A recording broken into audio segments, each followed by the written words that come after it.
صرف میری نہیں ہے، جو ہے وہ عورت کو سوچنا چاہیے کہ یہ صرف میرے شوہر کی یہ نہیں ہے، اس میں بھی شریک ہوں۔ اسی طریقے سے عورت پر کوئی پریشانی، کوئی مصیبت کوئی آئے تو مرد کو یہ سوچنا چاہیے کہ یہ مصیبت، یہ پریشانی، یہ دکھ، یہ تکلیف، یہ بیماری،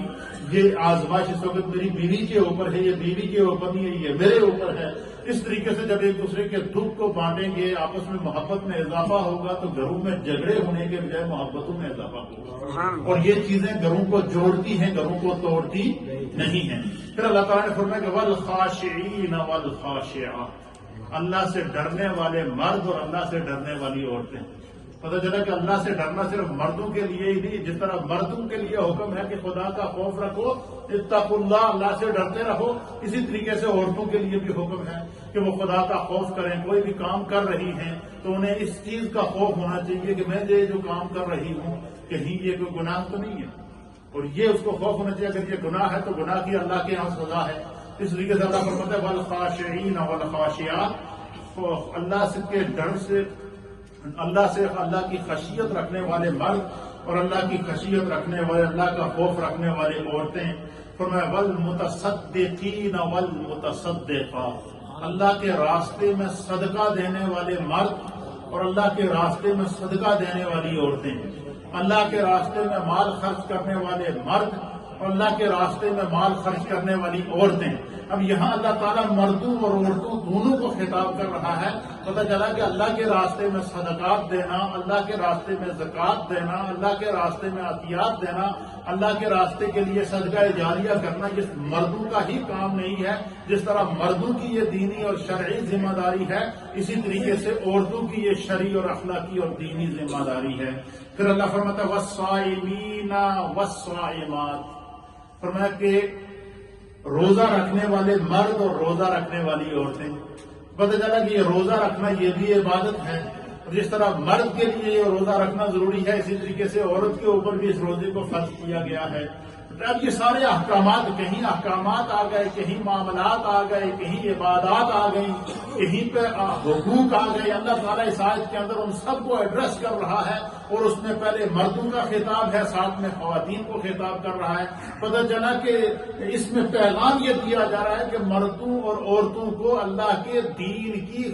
کے لیے ہمیشہ فکر مند رہنا چاہیے، اور جب بندہ اس انداز سے اپنی زندگی کو ڈیولپ کرے گا، یا اس انداز سے اپنی زندگی کا اہتمام اور انصرام کرے گا، جب اس انداز سے اپنی زندگی کو گزارے گا تو زندگی کے اندر نیکیوں میں اضافہ ہوگا، مشکلات کم ہوں گی، گھروں کے اندر جھگڑے کم ہوں گے، اور گھروں کے اندر سکون اور راحت آئے گی۔ پھر اللہ فرماتا ہے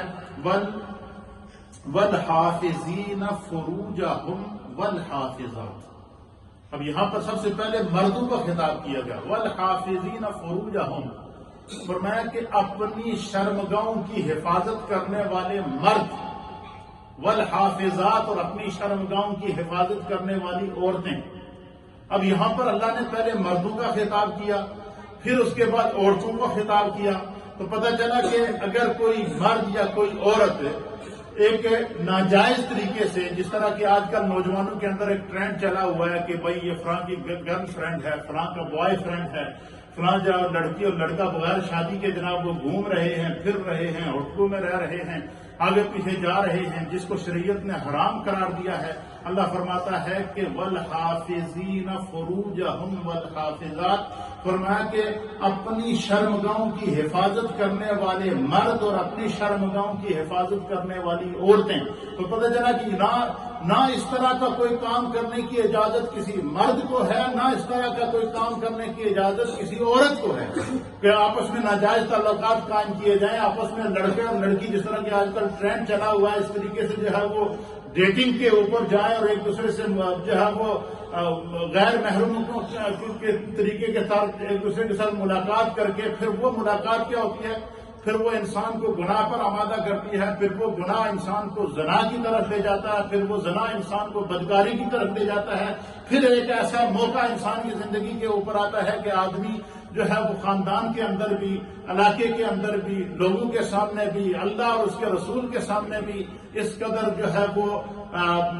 بے پردہ ہو جاتا ہے کہ پھر وہ پوچھ پاتا پھرتا ہے. تو اللہ تعالیٰ قرآن حکیم فرقان مجید کے اندر یہ اصول بیان فرما رہا ہے کہ جس طرح مردوں کو اپنی عفت کی حفاظت کرنی چاہیے، اسی طرح عورتوں کو اپنی عفت کی حفاظت کرنی چاہیے. جس طرح مردوں کو اپنی شرمگاہ کی حفاظت کرنی چاہیے، اسی طرح عورتوں کو اپنی شرمگاہ کی حفاظت کرنی چاہیے. یہ سارے حقوق مردوں اور عورتوں کے انسانی حقوق کو اللہ رب العالمین قرآن حکیم فرقان مجید کے اندر بیان فرما رہا ہے. پھر اللہ تعالیٰ وَالذَّاكِرِينَ اللَّهَ كَثِيرًا وَالذَّاكِرَاتِ،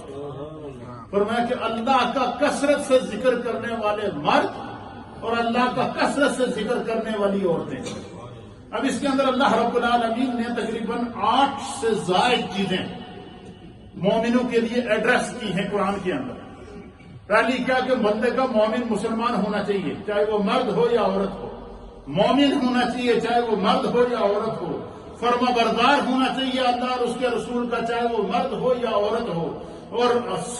سچا ہونا چاہیے مرد اور عورت کو، چاہے وہ مرد ہو یا عورت ہو. وہ سچائی پر قائم رہے، سچائی کو اپنا شعار بنائیں. اور فرمایا مصیبت پر صبر کرنا چاہیے، چاہے وہ مرد ہو